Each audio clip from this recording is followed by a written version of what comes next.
Esto no es un museo. Con Ana Gracia y Pablo Lafarga.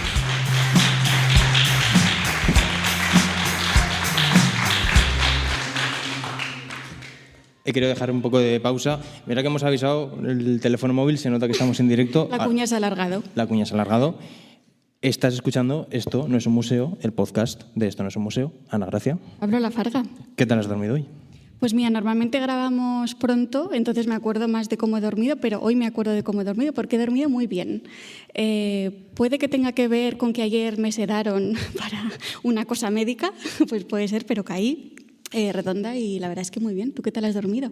Pues vuelvo a coincidir que también he dormido muy bien. Es curioso que ya cada vez que vamos grabando podcast en directo, las noches de antes no las pasamos con tanto miedo. Luego al ver la cara de toda la gente sí que nos entra un poco de miedillo, pero bueno, bastante contento.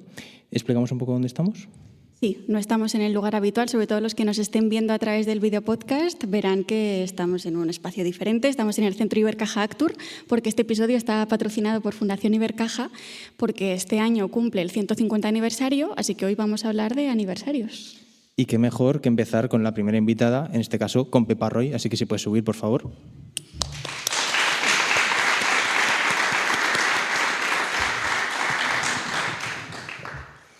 Hola, Pepa. Bueno, Pepa es la directora del Centro Fundación Ibercaja Actur. Ya nos conoces porque ya hemos grabado contigo en otras ocasiones y sabes que siempre preguntamos nuestro qué tal es, qué tal has dormido hoy. Así que, ¿qué tal has dormido pues, hoy? Encantada de estar aquí con vosotros, es un placer. Y yo no soy muy dormilona nunca, el nervio me puede, pero no he dormido mal. Así que a estas horas aún me queda un poquito de tirón para terminar el día. Genial. El título de este episodio es de aniversarios. Cuéntanos, ¿qué aniversario nos ha hecho volver a Fundación Ibercaja Actur? Pues este año es un año especial para toda Fundación Ibercaja porque hacemos 150 años del origen de lo que hoy somos.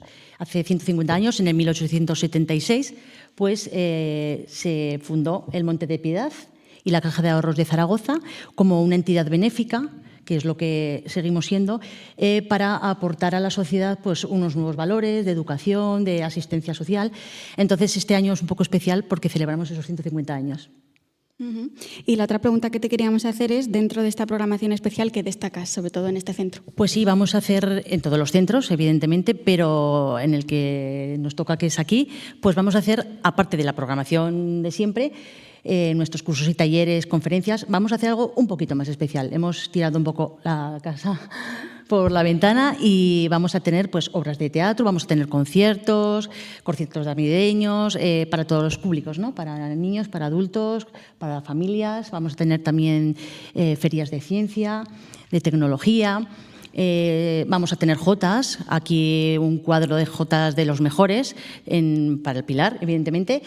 Y se va a alargar un poquito este aniversario, no va a ser justamente en el 27 porque el origen de nuestra fundación fue el 28 de mayo de 1876 y lo vamos a alargar hasta mayo más o menos del 27. Así que esto va a durar un poquito más que diciembre y tendremos exposiciones también muy interesantes, o sea que yo os invito a todos a que entréis en nuestra web o llaméis por teléfono para que no se os pierda nada.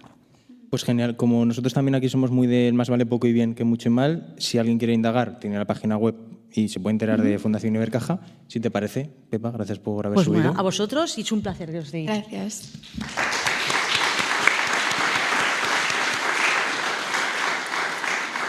Bueno, y ahora no vamos a estar solos, vamos a con el invitado que va a estar con nosotros todo lo que queda de podcast, Pablo Begué, divulgador de arte también, ven con nosotros. Buenas. Bueno, ya avisamos que tú vas a estar más rato que Pepa, un ratito bastante más. Hombre, me he preparado para hablar un poco más, entonces me viene bien. Genial. Bueno, lo primero, ¿qué tal has dormido tú? Bien, la verdad, sin más. Ahora que hace un poco de fresco y tal, todavía se permite estar con una manta por encima, entonces lo agradezco. Bueno, pues le hemos traído porque vamos a hablar de aniversarios, como hacemos siempre en nuestro podcast. Cada uno vamos a contar una historia del mundo del arte, en este caso vinculado con el tema de los aniversarios, y te toca empezar a ti, Pablo Lafarga, que estoy entre Pablos hoy. Que, bueno, siempre decimos y presumimos de que no sabemos lo que va a contar el otro. Literalmente yo no sé ni lo que va a contar Ana ni lo que va a contar Pablo. De hecho, es secreto. Es como, bueno, dinos muy rápidamente qué es lo que has preparado. No saben nada. Bueno, yo preparé la presentación, entonces algo he visto y Has algo spoileado. me imagino, pero sí. Pero no sé. Bueno, pues sé no más. digas nada por si acaso y ya está. Bueno, lo que vamos a hacer es contar 3 historias relacionadas con el arte y con el patrimonio. Yo creo, no vamos a decir cuál es mejor porque al final hablar de arte y patrimonio siempre va a estar bien, pero yo creo que la mía es bastante llamativa, ¿vale? Esa es tu opinión. Esa es mi opinión. El público decidirá. Bueno, yo antes que nada, esta historia va a basarse en Francia, ¿vale? Quería preguntar tanto a vosotros como al público, ¿habéis estado en Francia? Sí. ¿El público? ¿Vale? ¿Qué monumentos habéis visitado? Full París, Vale. Eiffel, Yo Louvre, en París Arco no de he estado. Triunfo, Vale. etc. Yo he estado por temas de familia también por el sur y me ha tocado estar en el sanatorio este famoso de Arles y toda la zona del sur, de alrededor, y creo que poco más. Y Disneyland. Bueno, vale. Muy francés. El resto, los que hayáis ido a Francia, la Tour Eiffel, sí, la gran mayoría, pues yo vengo hoy a hablar de la Torre Eiffel. Creo que desde una perspectiva que no os han contado nunca, así reivindicativa y crítica, que es lo que me gusta a mí. También toco un poco el fascismo, que eso ya no me toca tanto, no me gusta tanto, pero bueno. Para reivindicar lo contrario, ¿no? Efectivamente. Voy a hacer una pequeña introducción y luego ya cuento la historia. ¿A quién no le va a gustar la Torre Eiffel del siglo XX? Pues a muchos artistas franceses que la tacharon de inútil, monstruosa y una deshonra. Hoy te cuento cómo surgió su construcción, sus bandazos de popularidad y cómo ha terminado siendo un icono parisino. Yo creo que lo he vendido bien, ¿o qué? Sí. Venga, te damos la oportunidad. Vale. Bueno, pues nos vamos a Francia, pero antes de comenzar tengo que reconocer que ha sido una investigación muy difícil porque investigar sobre la Torre Eiffel pues me ha costado no tanto buscar información, sino quitar información, porque me podría pegar aquí, ya luego Pepa si me quieres contratar para dar una charla, perfectamente. Entonces he tenido que quitar bastante información. Curiosidades e historias, por supuesto. Pero en este caso, como he dicho antes, yo me quiero centrar en el conflicto y no tanto en la historia de la torre, que es algo en lo que normalmente no nos paramos a pensar o se suele contar, ¿vale? Dicho esto, para contar esta historia nos tenemos que ir a París, al París de 1889. Ese año en Francia se celebraba también un aniversario, que es el principal motivo por el que he elegido esta historia, que no sé si en 1889 me podéis decir qué es lo que se celebraba. O alguien del público que vaya bien con la historia. Efectivamente. Se celebraban 100 años de un evento clave para la sociedad francesa, que es la Revolución Francesa. Y aquí ya comenzamos con la presentación. Ante tal conmemoración, por supuesto, pues querían realizar algo llamativo, ¿no? Y entonces en esa época lo que se llevaba era organizar una exposición internacional, como la que tuvimos aquí en Zaragoza en 2008, y así en 1889 París se comenzó a preparar para ser el centro del mundo y reflejar un siglo de revolución. Claro, aquí la cuestión era, ¿qué podemos hacer? Tenemos la exposición, pero a ver qué podemos hacer que sea lo suficientemente llamativo. La principal idea era que fuese algo visible, impactante y novedoso. Spoiler, yo creo que consiguieron algo así. En torno a 1884, todo esto se comenzó a plasmar, en este caso, en construir una torre metálica de 300 metros de altura. Esta idea, que tenía como referencia las ya existentes en Estados Unidos, pues bueno, se pusieron a elaborar este proyecto Maurice Coichin y Émile Nourrier. Este es el proyecto que hicieron ellos, ¿vale? Esto se lo presentaron a Gustave Eiffel, su jefe, que no le pudo más, o sea, le dio exactamente igual. Dijo, a mí esto no me llama mucha la atención. No le interesó y dijo, bueno, podéis seguir trabajando en el proyecto, pero a mí esto no me lo volváis a presentar. Sin embargo, más adelante el proyecto fue adaptado por Stephen Sauvestre, este de aquí. Este es el proyecto que hizo, que era el arquitecto jefe de la empresa, de Eiffel, por supuesto. Y entonces ya este prototipo, pues a Eiffel le gustó. Ya cuando venía de un jefe de la empresa, dijo, mira, esto ya... Por lo que sea le interesaba más, ¿no? Por lo que sea. Tal es así que lo patenta en su nombre, en el de Maurice y en el de Émile, ¿vale? Y lo define como una nueva disposición que permita la construcción de pilas y torres de metal con una altura superior a 300 metros. Esta es la definición de la patente, ¿vale? De hecho, le gustó tanto que enseguida lo que hizo fue comprarle los derechos y se quedó con la exclusividad de la torre. ¿Vale?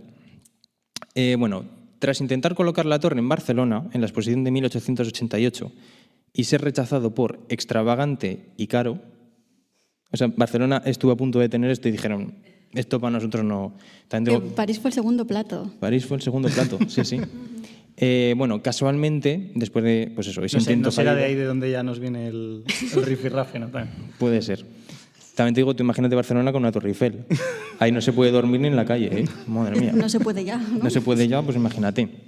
Bueno, entonces vuelven otra vez a ver si lo pueden colocar en París y casualmente, pues el ministro de Industria y Comercio lanza un concurso con el objeto, la definición es explorar la posibilidad de elevar en el campo de Marte una torre de hierro con una base de 125 metros cuadrados y una altura de 300 metros, que es bastante similar a justo como era la patente de Eiffel. Por lo que sea, las cosas coincidían, ¿no? Bueno, a esta convocatoria se presentaron 107 proyectos, pero todos sabemos quién ganó, ¿no? Cosas del azar también. Bueno, por supuesto, esta torre, claro, no a todos les gusta. Hay que ponerse en 1889 en Francia, decir, bueno, de repente me van a montar aquí un mamotreto de 300 metros, pues no les gustó a todo el mundo. En concreto, el 14 de febrero de 1887, en el periódico Les Temps aparece una protesta de los artistas contra la torre de Messier Eiffel. O sea, que ya van a por Eiffel totalmente. Que aquí lo he puesto, bueno, es el de abajo a la derecha, pero bueno, los periódicos de antes. Sí. Ahora ya con el clickbait, como ya tenemos toda la información, pues así era como lo hacían antes. En este caso se trata de una carta abierta al señor Alphonse, que era el comisario de la Feria Mundial, y estaba firmada por 47 personas como Guy de Maupassant, Émile Zola, Jean-Louis Ernest Meissonier o Charles Garnier. Bueno, en síntesis, ¿qué es lo que decían en la charla? Se quedaron... Esto no es un monumento, es una humillación pública en hierro. ¿Alguna valoración? Voy a ir soltándolo por si queréis hacer alguna valoración. Es un homenaje a nuestro nombre, esto no es un monumento. Pues, hombre, yo espero que lo nuestro sea tenga una connotación mayor, o mejor, porque si no... Espero. Bueno, luego, París no necesita una fábrica en el cielo para demostrar que tiene gusto. Francés, Muy ¿no? francés. Sí. No están construyendo arte, están levantando un error que se verá desde todas las partes. Tengo que decir que en general en el 19 a todo lo que incluía el hierro les empezaba a generar un rechazo interesante, ¿eh? Claro, porque era todo el paso industrial. Claro, ¿no? claro, o sea, era un cambio... Y luego los comentarios han envejecido mal. O sea, si viesen ahora lo que es la Torre Eiffel, ¿no? Que es un icono. Convertirán la capital del arte en el escaparate de un fabricante de máquinas. Uf, lo de la capital del arte. Aquí voy a abrir otro melón, no voy a hacer debate, solo quiero saltar la perla. Pero veníamos también de Napoleón intentando generar el concepto este de Museo Napoleón, del Museo de Europa, saqueando, bueno, España entre otros, evidentemente. O sea, el concepto de convertir París en la capital del arte, que en parte lo es, tiene el Louvre y mueve números, pero parece que lo tienen como muy metido aquí, ¿eh? Muy idea de nacionalismos, sí, ¿no? Sí, que en el siglo XIX también está en auge. Sí. Bueno, por supuesto esto fue la carta de los artistas, pero llegó Alphonse, que era en este caso el comisario de la Feria Mundial, y les empezó a responder. Lo que ustedes llaman monstruo, el mundo lo llamará grandeza. También muy humilde también el señor. Claro, para ser comisario de la Feria Mundial... Era su hijo, quiero decir. Efectivamente. Defenderlo. Prefiero una ciudad que se atreve a una que se queda vacía por miedo. Critican el hierro hoy, pero vivirán bajo él mañana. Y mientras ustedes defienden el pasado, nosotros estamos construyendo el futuro. Esto no nos suena tan lejano. Esto es siempre como, no, es que estáis pensando en el ahora, nosotros en... Bueno, por supuesto también, claro, llegó Eiffel y en el diario Le Monde también contestó. Critican una torre que ni siquiera han visto. Luego, ¿desde cuándo los ingenieros no pueden crear belleza? En este melón no voy a entrar, pero bueno. Es que habrá ingenieros aquí. Por eso no quiero entrar. Lo que ustedes llaman feo es simplemente nuevo. Si resulta hermosa, ¿se atreverán a reconocer su error? No es que la torre aplaste París, es que no saben cómo mirarla. Claro, están los artistas, ¿eh? Yo me imagino leyendo esto a un artista diciendo, espérate. No soy yo, eres tú, ¿no? Sí. Claro, porque la queja era de artistas, ¿no? Sí, sí, eran todos artistas, sí. Mientras algunos escriben versos, otros construimos el cielo. Sí, la torre no es inútil, es el resumen del progreso moderno y toda Francia no está en un puñado de artistas indignados. Se quedó ancho, ¿eh? Se quedó bastante, sí. Bueno, además de que animo a leer las cartas que están online, porque además, más allá de que eran insultos constantes, leer cómo escribían en el siglo XIX es bastante atractivo, porque hablaban mejor que como hablamos hoy en día, considero. Pues eso, de todo este proceso de crítica, sobre todo quiero destacar que perduró en el tiempo, que incluso incluyó a los vecinos del campo de Marte y que sobre todo denotaba que los artistas modernos se habían decantado por lo conservador, ¿no? Porque se supone que los artistas eran como lo que llevaba la modernidad a Francia y en este caso, como esto que era moderno, lo tenían totalmente rechazado. Y es precisamente algo que choca en el momento en el que el arte, pues precisamente además en Francia, como hemos hablado, estaba rompiendo todas las normas, porque era justo el epicentro en el que cambiaba todo. Luego ya por seguir un poquito más adelante con la historia, sin contar ningún spoiler, la torre, por supuesto, se construyó, les dio exactamente igual. Sí que es verdad que se construyó con retrasos, con sobrecostes, algún chanchullo político, algún fallecimiento, bueno, cosas que entendemos que pasan. Tenéis información en internet para buscar, pero yo me quería centrar en otras cuestiones. Lo que al final, pues la Torre Eiffel fue inaugurada el 31 de marzo de 1889, con su inauguración y puesta de bandera francesa en la cima, como buena inauguración, ¿no? Sin embargo, hasta el 15 de mayo no se pudo subir a ella. Y, de hecho, los que iban o los que subían eran andando porque no iban los ascensores. ¿Vale? Hay un rato, ¿eh? Hay un rato. Modernos, pero no mucho, ¿no? En un número entre 0 y 3.000, ¿podéis adivinar cuántas personas subieron andando? Más de 3.000. 1.710 personas de la época subieron la Torre Eiffel, franceses, imagino. O sea que, bueno, al final fue un éxito claro, con ascensores y sin ascensores, fue todo un éxito. Pero no todo lo que reluce es metal, ya que su popularidad, que hasta ahora, que la conocemos como un granito, ¿no? Es como si vas a Francia, pues lo que he preguntado antes, ¿no? La Torre Eiffel, te la comes igual. Su éxito fluctúa bastante porque tras la exposición de 1889 decae su interés, sube con la nueva exposición de 1900, que esta es la imagen que he encontrado. Como veis, los franceses, lo de las exposiciones y ser el centro del mundo, pues no sabemos, o sea, no es nada nuevo, pero sabemos que les tira para adelante. En 1909 casi la demolen. En 1912 vive un momento trágico con Franz Reichelt y su paracaídas. Bueno, si hablamos de una persona y un paracaídas y la Torre Eiffel, pues podéis imaginar un poco por dónde van los tiros. Por supuesto, también vive las dos guerras mundiales y casi este señor pues se la lleva por delante. Por suerte hubo una persona que no siguió la orden y seguimos con la Torre Eiffel. Luego tuvo incendios. A partir de 1960 llegamos la llegada del turismo de masas. En 1967 casi se la llevan a Montreal. O sea que... Y al final, en 2002, celebró su visitante 200 millones y en 2017 300 millones de personas que han pasado por ahí. ¿En cuántos años ha habido la diferencia de 100 millones? Pues en 2002 se celebró el 200 y o sea, en 2017 15 años. En 15 años, sí. Sí. Es que es increíble. Sí. Y sobre todo el cambio que ha tenido, porque es que casi la demolen, casi se la llevan, casi se incendia. O sea, es que ahora lo vemos como algo muy normalizado, que no se toque la Torre Eiffel, no hagas nada, pero es que en la época hubo bastante movimiento. Así que, bueno, por tanto, en la actualidad, tantos años después y con esas reticencias de los artistas de la época, pues la Torre Eiffel sigue siendo un símbolo de París. En este caso, yo quería destacar que es verdad que nació como celebración, ¿no? de un aniversario, y ella misma ya se ha convertido en una propia celebración y pasó a ser una nueva musa.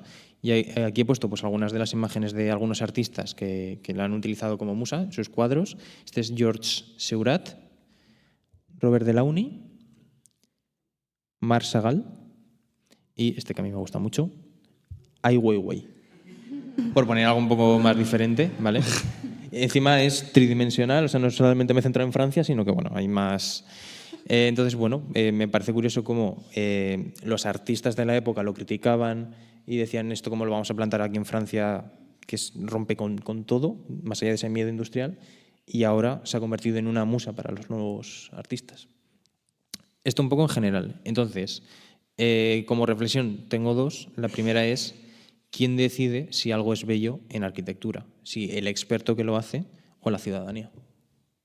Así, una pregunta. Esto me lleva a otra pregunta, porque claro, dices, hablamos de bello, pero pensamos en la Torre Eiffel tal y como la tenemos a día de hoy, que no es como la tenían en aquel entonces. Efectivamente. A nivel cromático, etc, etc. Y esto luego se les repitió años más tarde con el incendio de Notre Dame, que restauramos, que no, que dejamos. Y al final, en este caso, ¿qué es lo que queremos convertir en un icono de la ciudad, en un icono turístico? Bueno, de la ciudad y de Francia entera. Y creo que también la obsesión porque si no es bello no merece la pena tenerlo, ¿no? Conservarlo o incluso crearlo. Que además en arquitectura igual lo más importante es la funcionalidad primero. Pero bueno. Y como si la belleza fuera algo objetivo también. Claro, aparte, ¿no? Es que pienso, por traerlo a Zaragoza, con todo lo que está pasando con el edificio de Correos, sí, aunque nosotros ya hemos sido muy pesados con eso, pero simplemente porque a alguien no le parezca feo hay que derribarlo. Sí, bueno, de hecho mi segunda reflexión era por qué normalmente rechazamos lo que no estamos acostumbrados a ver. No, por ejemplo, el brutalismo no porque estamos cualquier tiempo acostumbrados. pasado siempre fue mejor. Efectivamente, claro. Pues estas eran un poco mis dos reflexiones, que podríamos estar bastante más rato, pero bueno, ¿qué os ha parecido la historia? Muy interesante. ¿Os habían contado esto alguna vez? ¿No? No. ¿Al público? Ese era el objetivo. Bueno, pues voy con mi historia. De época, además, la tengo parecida. Creo que hemos venido los tres un poco con el mismo rollo. Cuando preparaba la presentación digo, ¡buah, qué decimonónicos todos! De hecho, voy a hacer un apunte, me lo iba a guardar, digo, voy a ser rencoroso y me lo voy a guardar para cuando habla yo. He dicho antes, y estuve en Disneyland, y has dicho tú, muy francés. En realidad sí, porque la familia de Disney, el origen es del norte de Francia, que es de Disney-sur-Mer, se fueron a Irlanda, como no sabían pronunciar Disney, se quedaron en Disney y luego se fueron a Estados Unidos. O sea que en realidad el germen está ahí. Sí, qué interesante, cuántas cosas aprendemos. Bueno, pues yo me quedo también en el siglo XIX y realmente voy a hablar de una historia que siempre he querido meter en el podcast y nunca he encontrado el momento y digo, ahora es mi momento, porque voy a hablar de un aniversario que no necesariamente de amor o de revoluciones, como has dicho tú, sino de aniversario como cumpleaños, y en concreto con su respectivo regalo de cumpleaños. Sí que es un aniversario que, aunque es de cumpleaños, va a haber mucho amor, por eso me he puesto esta camisa así con corazoncitos, porque siempre me gusta venir un poco al hilo de lo que voy a hablar. Y ya está, pues hago mi introducción también. Bueno, cuanto más primo, más me arrimo. Yo no estoy muy de acuerdo con este refrán, pero me viene al caso porque hoy vengo a hablar de monarquía. Bueno, en concreto de una de las parejas más famosas del siglo XIX en la monarquía británica, la reina Victoria y el príncipe Alberto.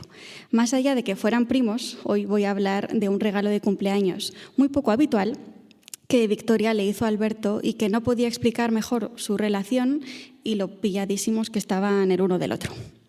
Así que esta es la historia que traigo hoy. Qué bonito. Sí. ¿Y desde cuándo la tenías guardada? Desde que conocí esta historia, digo, esto hay que hablar de ello. Y traigo también citas, que tú has traído citas, yo también. Bueno, a descubrirla. Sí. Bueno, antes de pasar a esto. Primero quería hablar del tema de los regalos reales, porque he dicho que es un regalo que Victoria le hizo a Alberto. Y claro, cuando pensamos en posibles regalos dentro de la realeza, podemos pensar pues, en títulos, ¿no? en tierras o cosas materiales como joyas, coronas, bueno, todo así como ostentoso, ¿no? Pero también un gran regalo puede ser un retrato, ya que pues, no cualquiera puede permitirse que le hagan un retrato, ¿no? No sé cuántos de vosotros tenéis un retrato vuestro en casa, hecho por algún pintor. 3 o 4, ¿no? Tenemos cada uno en casa y colgados en el salón, ¿no? Uno en el salón, otro en la cocina. Sí, yo sorprendentemente sí, iba a decir que no, ¿sí? Pero sí. Bueno, a ver, retrato. Que es de una amiga que es ilustradora y dibujante de cómic. Vale, y me hizo uno con mi pareja y una amiga, sí. Lo damos por ok, pero no es lo habitual. No es lo habitual, ¿no? Entonces, los retratos dentro de la monarquía, que es lo que vengo a hablar hoy, era más una cuestión de propaganda política más que algo íntimo, ¿no? Entonces, no es como si ahora a tu pareja le regalas un marquito que has hecho en tu clase de cerámica con una foto de los dos de vuestro último viaje, ¿no? No es como la misma idea. Entonces, hoy vengo a hablar de los retratos monárquicos. En el episodio 706, ahora sí, hablé de este retrato que la artista Elisabeth Vigée-Lebrun hizo de María Antonieta, volviendo un poco a Francia, y que fue precisamente un escándalo por cómo retrataba a una reina, ¿no? Entonces, hoy vengo a hablar un poco, no seguía las normas que tiene que tener un retrato real. Yo hoy vengo a hablar un poco de retratos de la realeza para damis, ¿vale? Como un par de ideas. Y para eso voy a poner, ya que estamos en Zaragoza, un retrato hecho por Goya de Fernando VII. Hay dos ideas clave dentro de los retratos monárquicos. Una es el equilibrio entre el realismo y la idealización, ¿no? Tiene que haber ahí como un equilibrio que en este retrato, pues imagino que también estaría idealizado de algún modo, Fernando VII, ¿vale? Entonces se tiene que reconocer al retratado, porque al final, si no, pierde su sentido, pero a menudo estos retratos idealizaban o ensalzaban la belleza para transmitir precisamente esa idea o esa dignidad institucional. Y por otro lado, aparte de ese equilibrio entre realismo y idealización, lo más importante es que haya una simbología de poder. Se suelen incorporar pues, elementos iconográficos que refuercen esa idea, como los que vemos aquí, ¿no? O esa superioridad, entre comillas. Desde atributos regios como coronas o cetros, como vemos por ejemplo en este, hasta vestimenta, grandes mantos, materiales ricos, joyas, uniformes, incluso escenarios clave como en el trono o en entornos palaciegos, ¿no? Que den a entender pues, ese poder que se quería reflejar. Entonces, hoy sí que es verdad que la forma de retratar a los monarcas ha cambiado y se ha modernizado, se ha actualizado un poco a los tiempos. He puesto de ejemplo el retrato del rey Carlos III, que hizo Jonathan Yeo hace un tiempo y que fue muy polémico porque no cumplía precisamente esos cánones y pues era un poco más vanguardista, por así decirlo, o incluso creo que las fotografías que Annie Leibovitz hizo el año pasado, me parece, o hace un par de años, a los reyes actuales de España. En este caso con fotografía, pero bueno, sí que siguen un poco esa misma idea de representar el poder, pero eran un poco más modernos en ese sentido, ¿no? Entonces, bueno, todo esto no nos suena tan extraño porque hemos heredado al final esto un poco en las redes sociales, ¿no? Yo cuando lo pensaba digo, pues es que es un poco lo que pasa en redes, ¿no? De esa idea de mostrar pues ese poder, ¿no? O las cosas que tienes, o los coches que tienen los futbolistas, o he puesto de ejemplo que también me vino a la mente, ¿no? Los anillos caros, como he puesto el ejemplo de Georgina, ¿no? Pero bueno, esa idea de perseguir la belleza, antes que debatíamos un poco sobre el concepto de belleza, de mostrar escenarios perfectos, creo que ha sido un poco heredero, pues bueno, este mundo de las redes. Todo esto luego tiene su porqué, ¿vale? Esta previa. Y luego, aparte de retratos monárquicos, quería también hablar del contexto, porque voy a hablar de la época victoriana, que ya me puse, bueno, que no sé si con tu nombre de Instagram está vinculado. Yo estoy convencido de que la historia empieza en el siglo XIX. O sea, todo lo que tenemos a día de hoy se conoce a partir del siglo XIX. Entonces yo vivo obsesionado con el siglo XIX. Entonces compartimos esa obsesión. Porque en el último directo que hicimos, que fue en el Kiosco de las Letras, ya hablé de la época victoriana porque hablé un poco de la vida tan convulsa que tuvo Oscar Wilde. Entonces, bueno, voy a hacer un breve resumen de en qué consistía esta época. Es en la historia del Reino Unido, del Imperio Británico, la época victoriana es la que se corresponde con el reinado de la reina Victoria, de ahí su nombre, desde el 20 de junio de 1837 hasta su muerte el 22 de enero de 1901.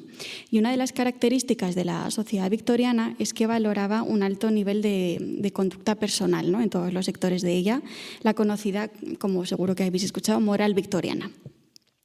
Impulsó la reforma social, pero también impuso restricciones a la libertad de muchos grupos y muchos colectivos. Y el término moral victoriana describe cualquier conjunto de valores que engloben una fuerte represión sexual, una baja tolerancia ante el delito y un estricto código de conducta social. Este es un poco el contexto en el que ocurre mi historia. Y muchos historiadores actuales, aparte de opinar eso, ¿no? Que ya en el siglo XIX es cuando empieza a formarse como la historia y tiene mucho que ver con la actual, pues también consideran la época victoriana como una era de enormes contradicciones y de una doble moral muy marcada, sobre todo, por ejemplo, pues la doble moral sexual, ¿no? Como el hecho generalizado de tener como una fachada de dignidad y de recato frente a la prevalencia de fenómenos sociales como el adulterio, la prostitución o el trabajo infantil, ¿no? Pero de puertas para afuera era todo muy digno. Algunos ejemplos de esto es como algo muy conocido, que es la reina Victoria mandó alargar los manteles del palacio, ¿no? Como si alargásemos el mantel que tenemos en esta mesa, para que cubrieran las patas en su totalidad, ya que decía que podía incitar a los hombres al recordar a las piernas de una mujer, ¿no? Entonces, bueno, pues ese es un ejemplo. O en el caso de las jóvenes, que no sabían, en el caso de las mujeres, no sabían nada de sexo hasta que se enfrentaban a su noche de bodas, y normalmente pues era una experiencia traumática, ¿no? Porque no se les había hablado de eso hasta el momento. Aquí hago mi referencia pop a los Bridgerton, que es verdad que pasa unos años después y que tiene parte fantasía y no es una serie con rigor histórico, ni pretende serlo, pero bueno, se ve un poco esa idea. Y además de la expresión verbal o escrita de emociones o deseos sexuales, solía estar esto bastante excluido y utilizaban, por ejemplo, cosas un poco más sutiles como el lenguaje de las flores, ¿no? De si te entrego esta flor significa esto, si te entrego esto significa otra, que esto da también para otro episodio de podcast. A pesar de eso, esa doble moral, pues también se escribían obras eróticas explícitas, se conservan cartas privadas íntimas de la época o incluso estudios sobre orgasmos femeninos, con lo cual, para entender un poco esa doble moral que existía. Y todo esto, toda esta previa, ya lo siento, esta turra victoriana, viene para hablar de los dos protagonistas de hoy, Victoria y Alberto. Voy a empezar hablando de Victoria, la reina Victoria. En 1837, con 18 añitos, Victoria hereda el trono inglés y conoce a Alberto, que es, como he dicho antes, era su primo, porque el padre de él y la madre de ella eran hermanos, ¿vale? Así que eran primos directos. Eran primos carnales. Es que luego esto es otra movida, que de hecho, bueno, en mi parte no la toco, pero Ruskin, el teórico, crítico y tal, estaba técnicamente casado con una prima suya, pero en realidad no eran primos. O sea, eran como familia, pero en plan hiperlejana, y se llamaban primos igualmente. Claro, en este caso sí que eran Sí, este era carnal, muy cercanos. carnal.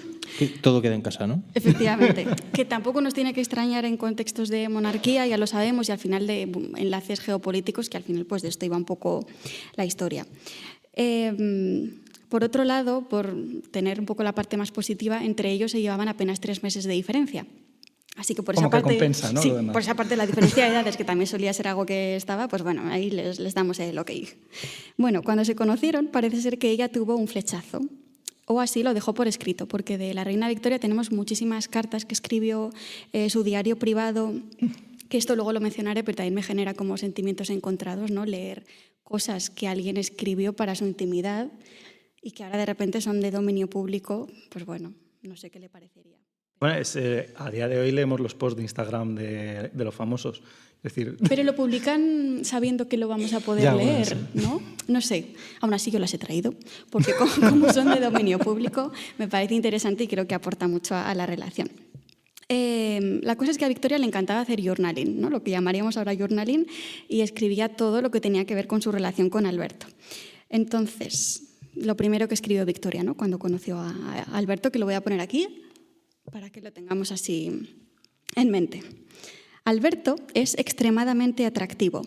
Su pelo es casi del mismo color del mío, sus ojos son grandes y azules. Tiene una hermosa nariz y una boca muy dulce con magníficos dientes. Importante en la época.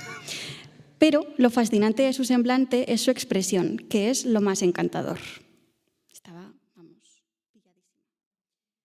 ¿No hay referencia al bigote? No. Es que me sentí un poco identificado. Un poco, ¿eh? Un poco Príncipe Alberto. Por el oro alrededor no me sentí identificado, pero por el bigote sí. Todo llegará.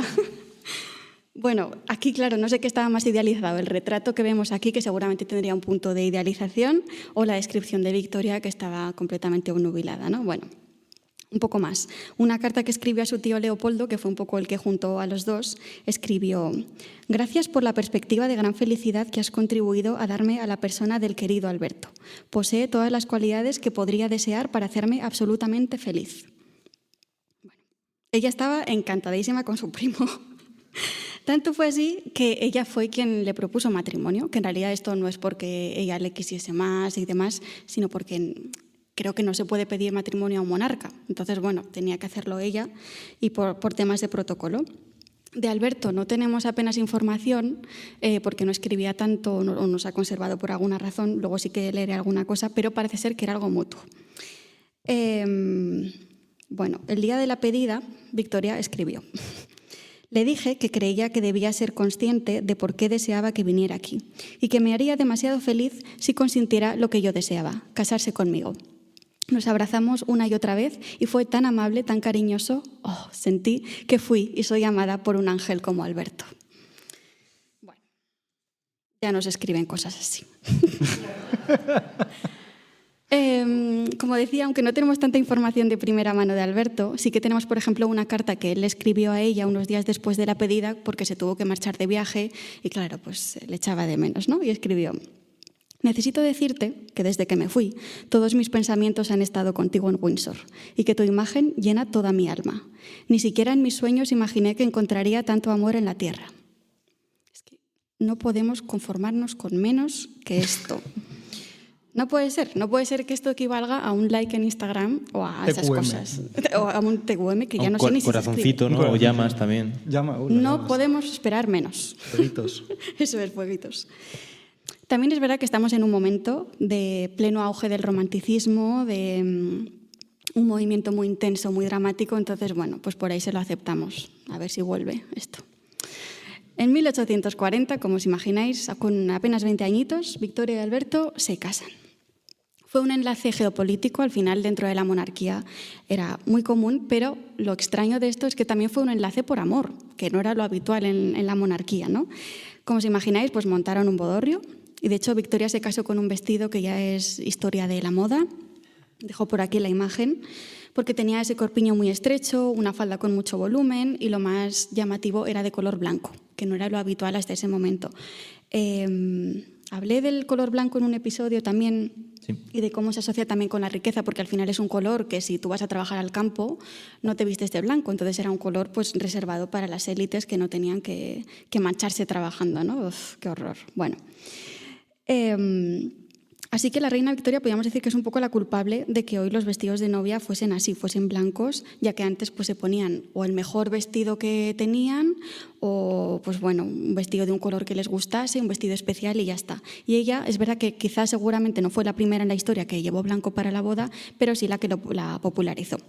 De hecho, también popularizó que no solo ella vistiese de blanco, sino también sus damas de honor, que lo vemos aquí en este bodorrio que montaron, iban todas de blanco. A día de hoy eso ya imposible. Ir de blanco, verdad, claro. Sigue yendo la novia, pero las damas de honor ya nadie puede ir de blanco, ¿no? Pero eso no se ha heredado, es verdad. Bueno, tras la boda, Victoria se hizo un retrato con su look, su outfit check, y se hizo este retrato justo previo a la noche de bodas. No es el retrato que mencionaba al principio y del que voy a hablar, ahora va a llegar, pero también es interesante porque eso fue justo antes de la noche de bodas, que debió de ir muy bien. ¿Cómo sabemos esto? Porque Victoria hizo journaling otra vez. Escribió en su diario tras la noche de bodas. Me da un poco de vergüenza leerlo. Bueno, nunca pensé que pasaría una noche así. Mi queridísimo Alberto me abrazó y nos besamos una y otra vez. Su belleza, su ternura y sus momentos tiernos. Nunca podré estar lo suficientemente agradecida por este marido. Ser llamada con nombres de ternura que nunca antes había oído usar conmigo fue una dicha inimaginable. Este fue el mejor día de mi vida. Bueno, da el mismo tono intenso, pasan los años y su relación siempre va a ser así de intensa. Y lo vemos en sus escritos. Claro, es que tú imagínate que escribes esto y 200 años después lo están leyendo en un podcast en Zaragoza, ¿no? Y bueno, en fin, así estamos. En otra entrada de su diario, además, escribía sobre Alberto, lo describía así: él es perfección, perfección en todos los sentidos. Ya nos hacemos una idea de cómo era la relación que tenían, ¿vale? O sea, quería dejar claro esa parte. Objetiva no era, tampoco, también te lo digo. Claro, no sé si le idealizaba o, bueno, era lo que ella sentía, ¿no? Entonces, y según el retrato, pues bueno, pues era así guapete, ¿no? Con bigote. Bueno, Victoria y Alberto se escribían constantemente cuando no estaban juntos, compartían intereses, tuvieron muchos hijos, bueno, 9 en concreto, y Alberto al final se convirtió no solo en su marido, sino en un príncipe consorte, su consejero y su apoyo. De hecho, Victoria llegó a decir que sin él no podía gobernar, lo que demuestra que no estamos hablando de un matrimonio de conveniencia sin más allá de que fuera un enlace geopolítico, sino de una relación emocional muy intensa, como hemos visto.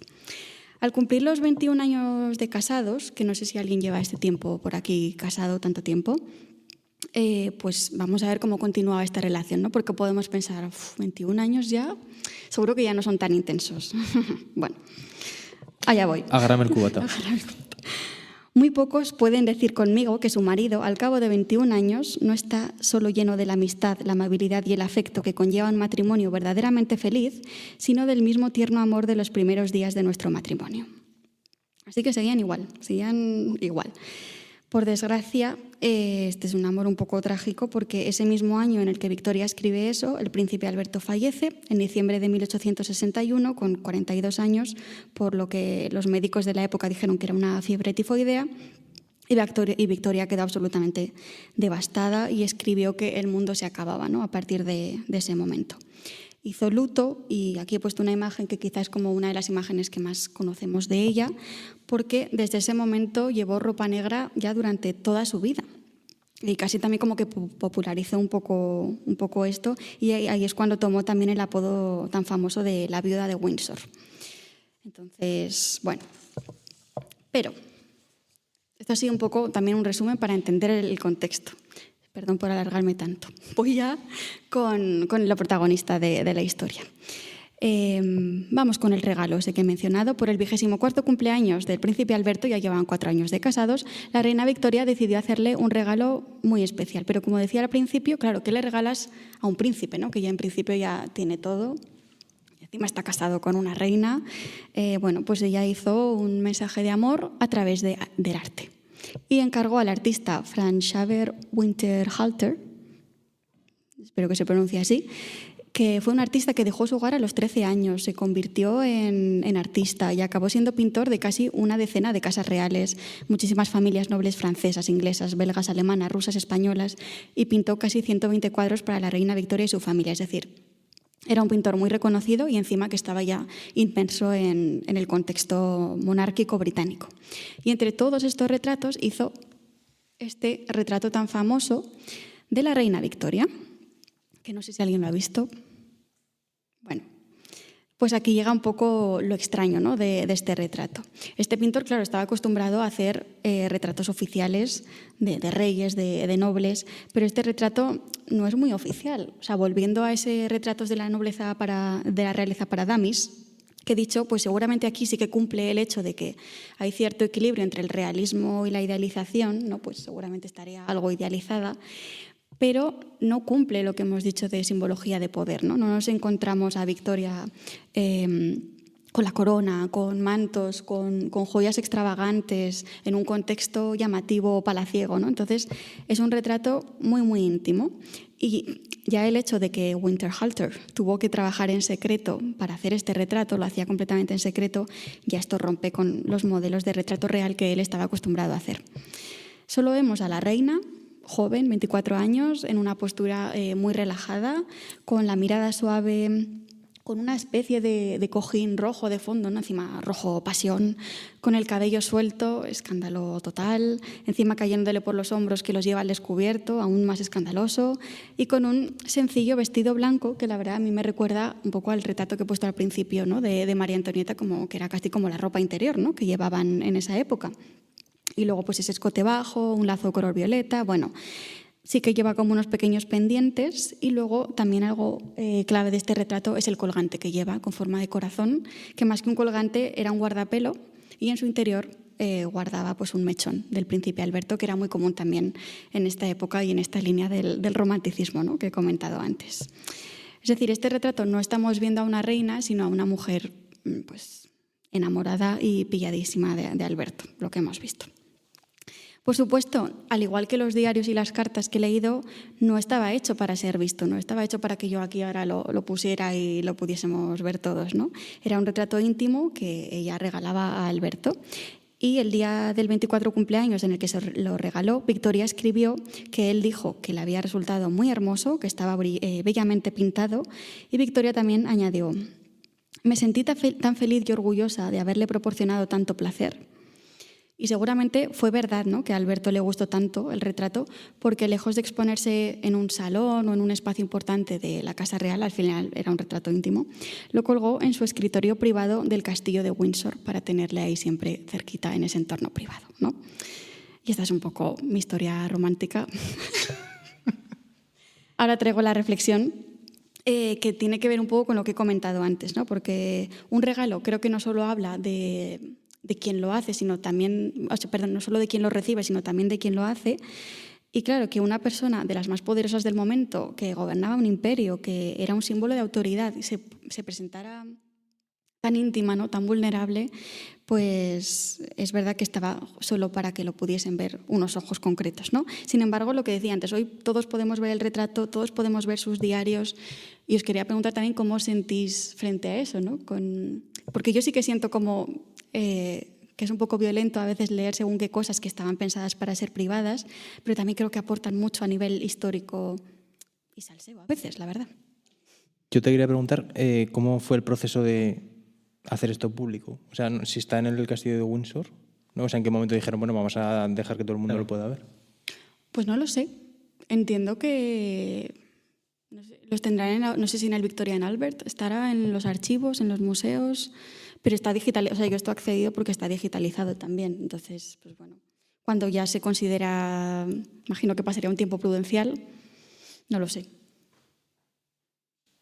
¿Pablo?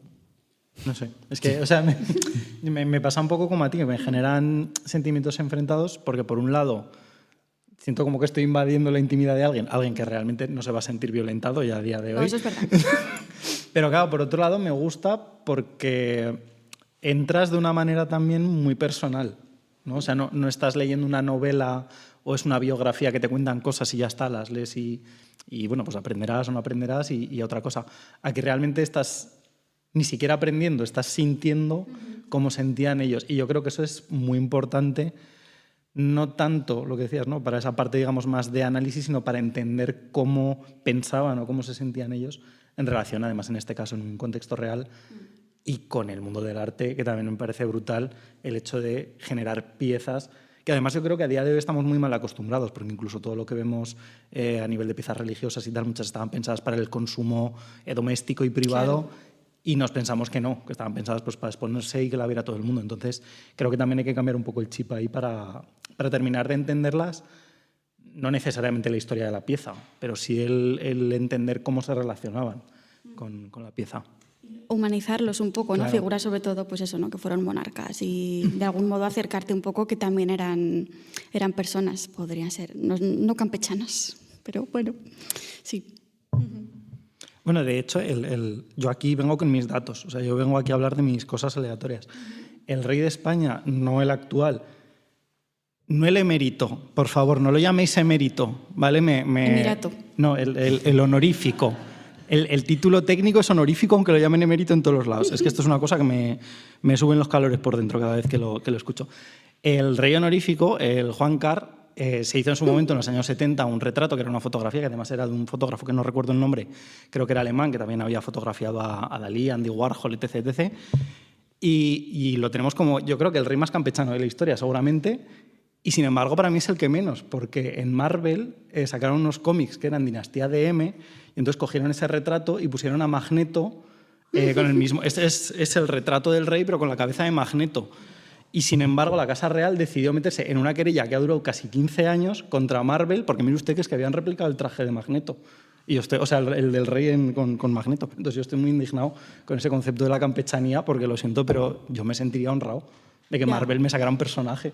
¿Sí? Y luego también saca un libro que, bueno, tampoco vamos a entrar ahora en cosas, pero ahí no sé si llega a humanizar la figura, que creo que es un poco el objetivo, pero creo que no sé si consiga lo contrario, pero bueno. Que se soluciona antes lo de los elefantes que lo de Marvel, ¿no? Sí, seguramente. Pues ya está.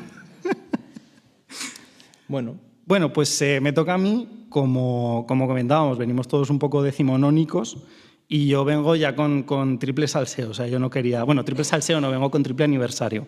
El salseo es una única persona, que me parece ya la releche. Entonces voy a hacer una pequeña introducción y luego ya me explayo un poquito más. Y es que cuando pensamos en prerrafaelismo, pensamos en mujeres de piel muy blanca, pelo muy largo y miradas melancólicas. Pero gran parte de esta imagen nace literalmente de una única persona. Una única persona con 3 fechas que marcaron su vida y cada una casi como si fuera de un género cinematográfico completamente distinto. Entonces hoy vengo a hablar del auge, caída y profanación de Lizzie Siddal. Lizzie Siddal, que bueno, la voy a ir presentando poco a poco, pero es un personaje que yo creo que ha estado muy olvidado y muy poco entendido en la historia del arte, como muchas mujeres del 19 que son la musa de. ¿Vale? Entonces vengo también un poco aquí a hacer como reivindicación de este personaje. He de decir que la tengo apuntada también para hablar en podcast, pero ya pues la tacharé. Es que además es un personaje que a mí me gusta porque, repito, que además de estar olvidado, creo que tiene una evolución muy interesante, porque esta mujer nace en el año 1829. Quedaros con que cada vez, salvo cuando tiene 10 años que la vida le dio un respiro, cada 10 años en su vida le va a pasar algo. A los 20, a los 30 y, spoiler, a los 40 que debería de haber tenido y no tuvo. Entonces, bueno, esta señora nace en Londres en 1829, persona completamente genérica, familia obrera. Su padre, de hecho, tenía un negocio de cuchillería, o sea, nada ostentoso ni nada raro, y recibe una educación muy básica de mujer trabajadora de la época, es decir, educación estándar.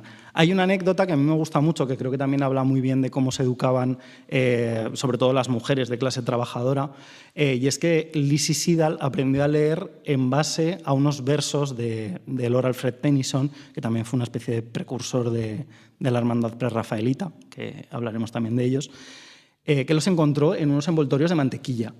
Entonces, creo que habla mucho de cuál era el acceso a la cultura que tenía este tipo de perfil. Esto creo que está bien porque, como digo, nos da esa base de entender cómo se encontraban casi de manera accidental las mujeres del 19 con la cultura.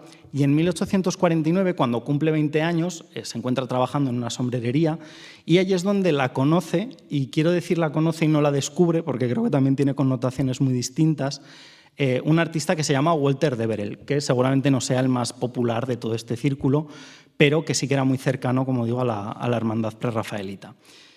Claro, entra, se encuentra con una señora, que bueno, aquí está en blanco y negro, la he puesto porque es la única fotografía que tenemos de ella y creo que merecía la pena darle un poco de bombo. No sabemos quién es el autor, me da pena también que sea en blanco y negro porque esta señora era pelirroja, súper pálida, debía ser una preciosidad, por lo menos en los cánones estéticos, no de la época, sino para la hermandad prerrafaelita, porque, como digo, no encajaba realmente en los cánones físicos de la época victoriana, no se salía un poco de todo lo que estaba más popularizado. Tenía una belleza como muy expresiva, rasgos mucho más angulosos, que además es algo que también veremos en otros perfiles, y esto evidentemente pues enamora a los prerrafaelitas, que lo que estaban intentando básicamente era romper con todo lo académico que había hasta la fecha. ¿Desde cuándo? Desde un añito antes, ¿vale? O sea, estaban empezando, estaban todavía en pañales, pero se habían venido muy arriba.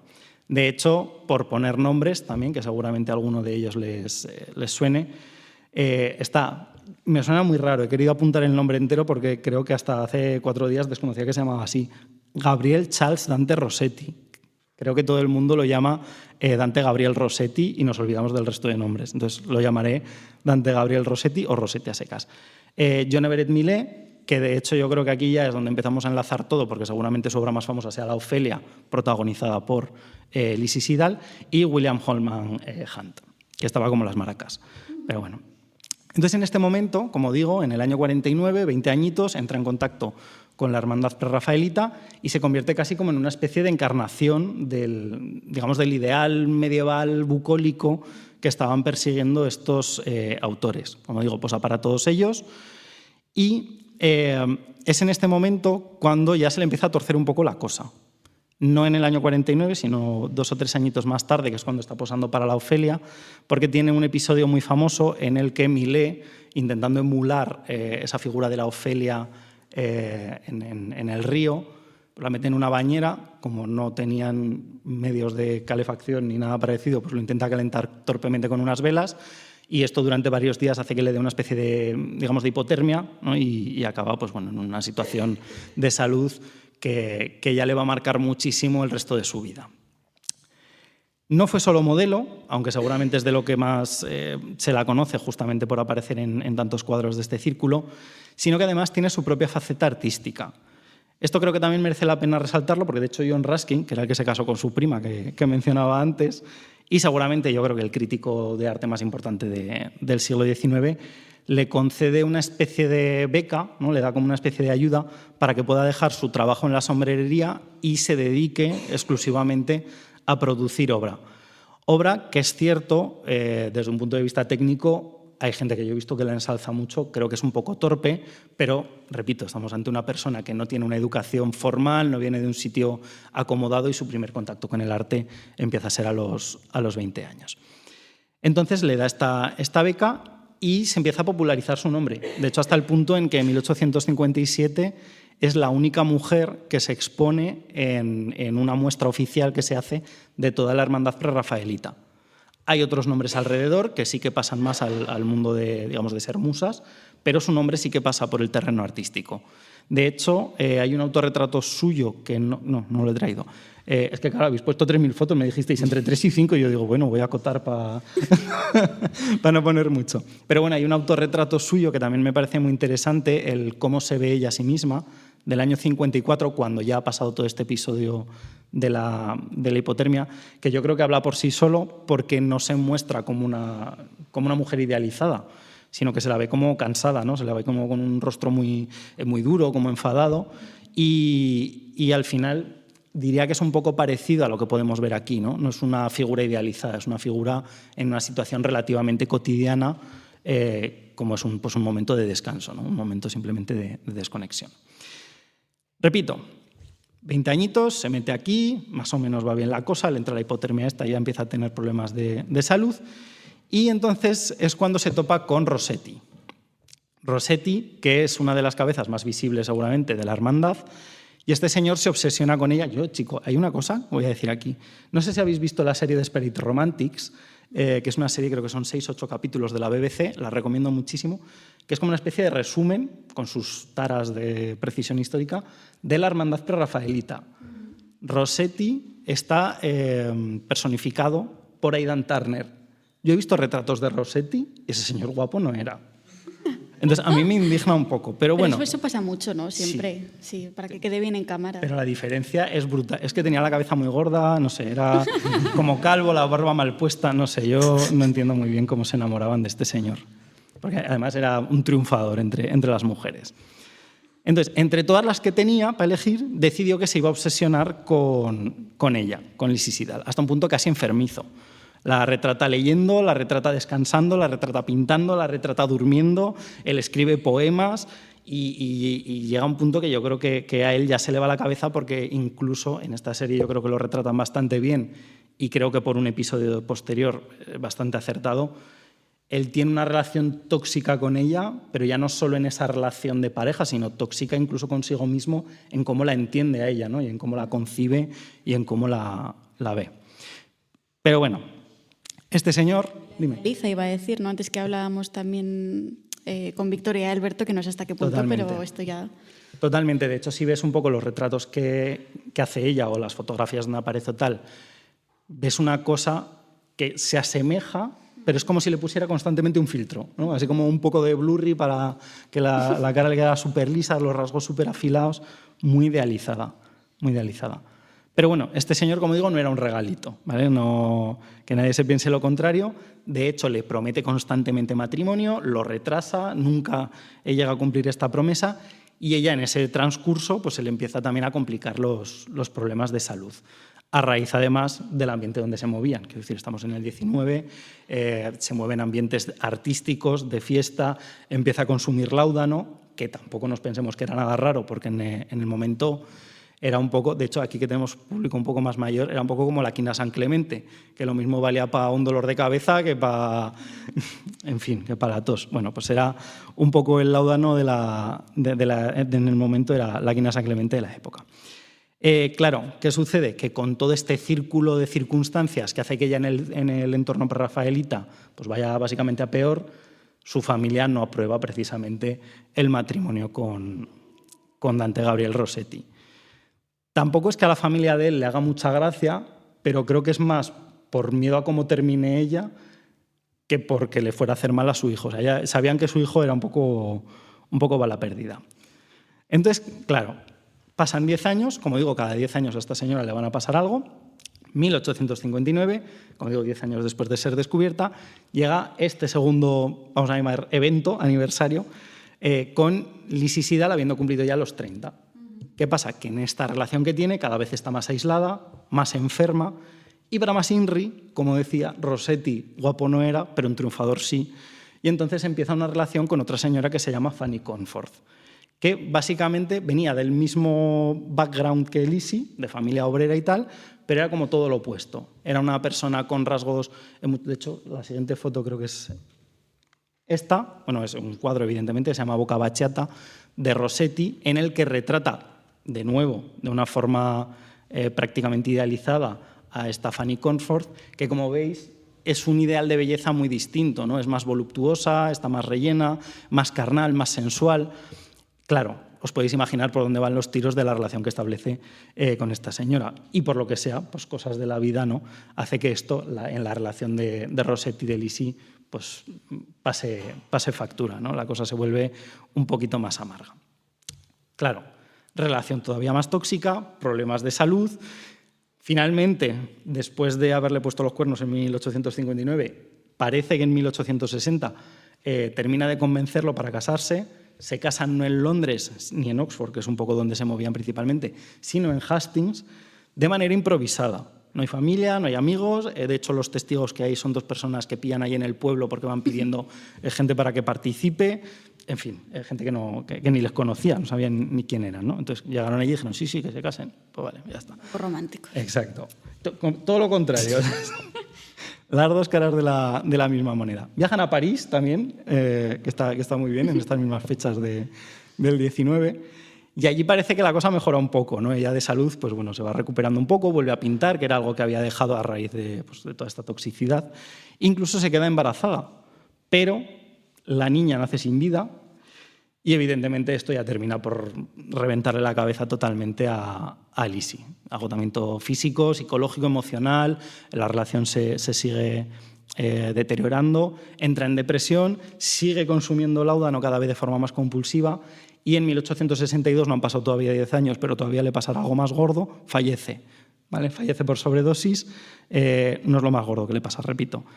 Aquí hay un debate incluso porque había gente que decía que se había sido accidental, se había sido un suicidio, porque incluso hay como una especie de leyenda urbana sobre una nota de despedida, vamos a decir, que le deja a Rossetti, que Rossetti la destruyó porque no quería... Claro, pensemos que en el 19 suicidarse era lo menos cristiano que se podía hacer, no te permitía enterrarte en un cementerio y eso socialmente a las 2 familias las hubiera destrozado por completo.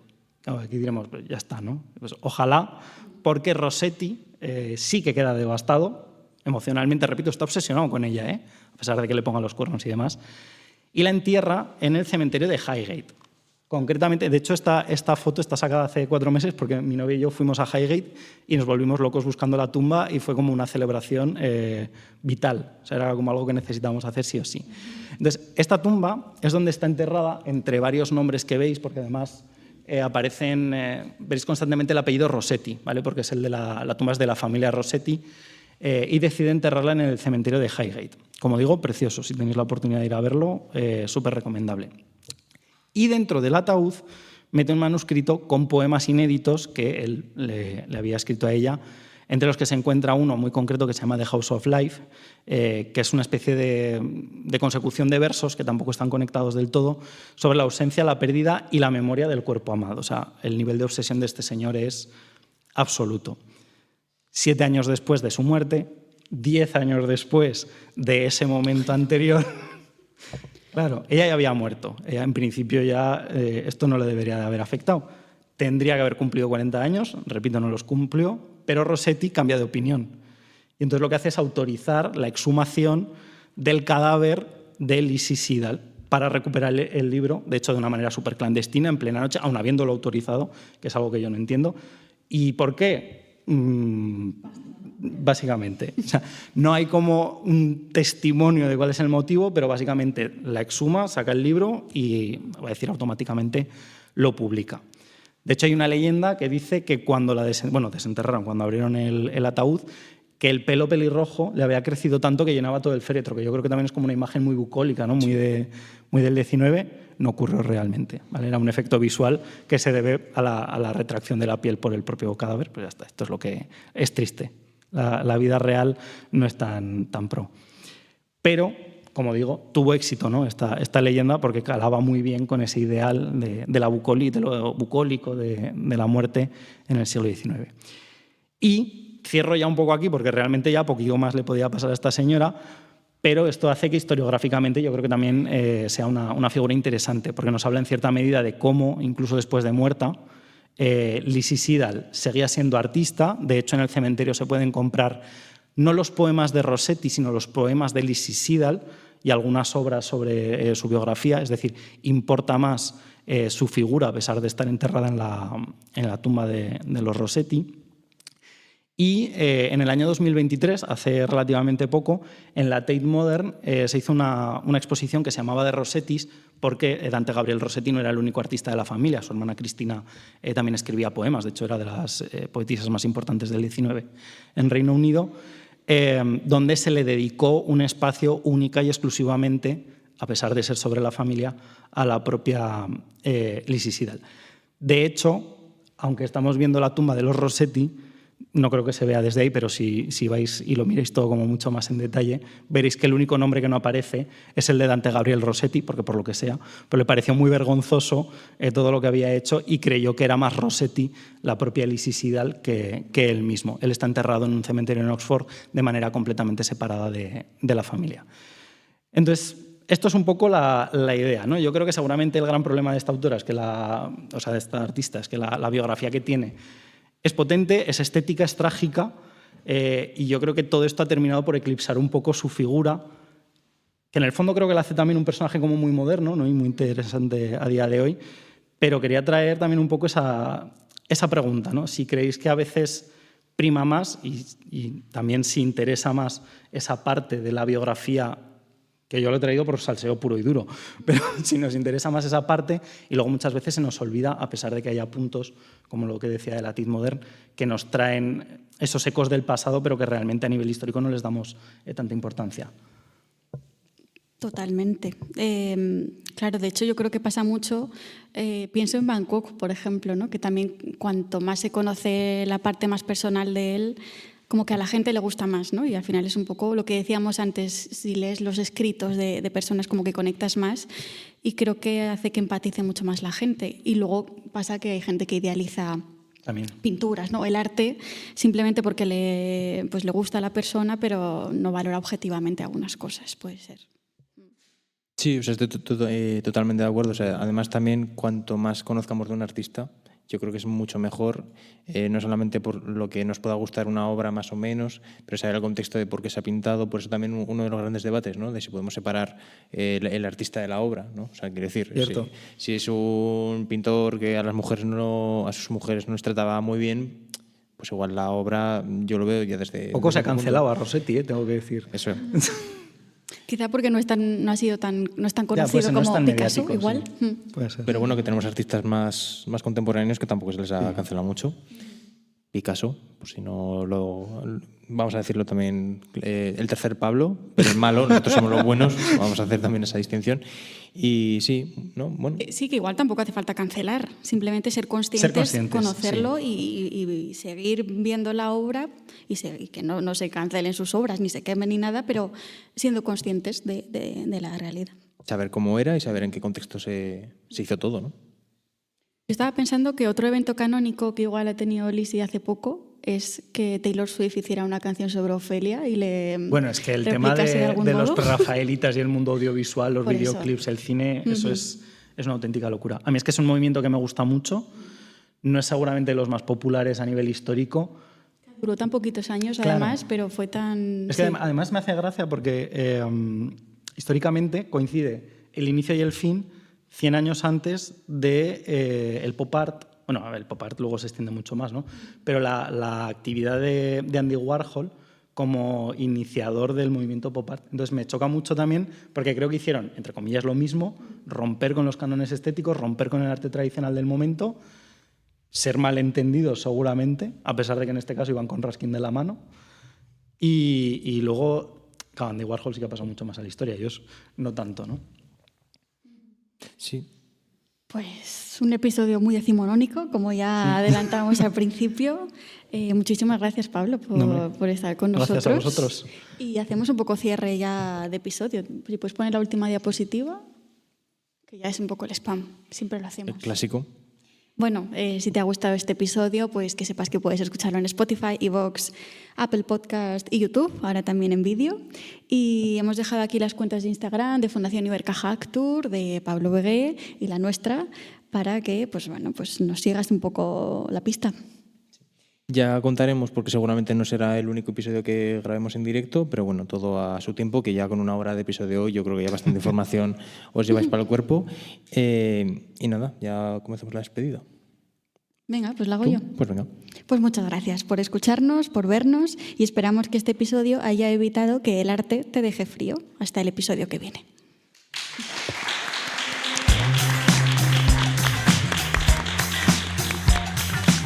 Esto no es un museo. Con Ana Gracia y Pablo Lafarga.